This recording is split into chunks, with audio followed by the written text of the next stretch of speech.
ভারত যখন পিওকে ফেরত আনার কথা বলে তখন শুধু পাকিস্তান নয়, চীনও কেঁপে ওঠে, কারণ এখানেই তৈরি হচ্ছে চীনের সিপিইসি অর্থাৎ চায়না পাকিস্তান ইকোনমিক করিডোর, যা চীনের হাজার হাজার কোটি টাকার স্বপ্ন।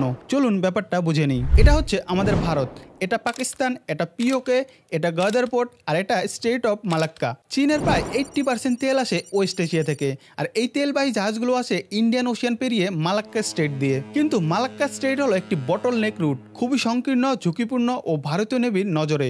যদি কোনোদিন ভারত চীন সংঘর্ষ হয় তাহলে আন্দামান নিকোবর দ্বীপপুঞ্জ থেকে ভারত এই রুটটা ব্লক করে দিতে পারে, মানে চীনের সাপ্লাই চেন এক ধাক্কায় থমকে যেতে পারে। এই কারণেই চীন ভয় পায়, আর সেই ভয় থেকেই তারা পিওকের ভেতর দিয়ে বানাচ্ছে সিপিইসি করিডোর, যাতে অয়েল শেপগুলো আরব সাগর থেকে গদার পোর্ট পর্যন্ত আসে, আর সেখান থেকে রোডের মাধ্যমে চীনে পৌঁছে যায়। আর এই কারণেই পিওকে শুধু একটা জমির টুকরো নয়, এটা হয়ে উঠেছে চীনের এক লাইফলাইন। আর যদি ভারত পিওকে ফেরত নিয়ে নেয় তাহলে শুধু পাকিস্তান নয়, চীনেরও কোটি কোটি টাকার বিনিয়োগ ধ্বংস হয়ে যাবে। তাই যদি আপনিও মনে করেন পিওকে ভারতের ফেরত নেওয়া উচিত, তাহলে কমেন্টে অবশ্যই জানাবেন। আর এই ধরনের ভিডিও পেতে চ্যানেলটিকে সাবস্ক্রাইব ও ইনস্টাগ্রাম পেজটিকে ফলো করতে ভুলবেন না।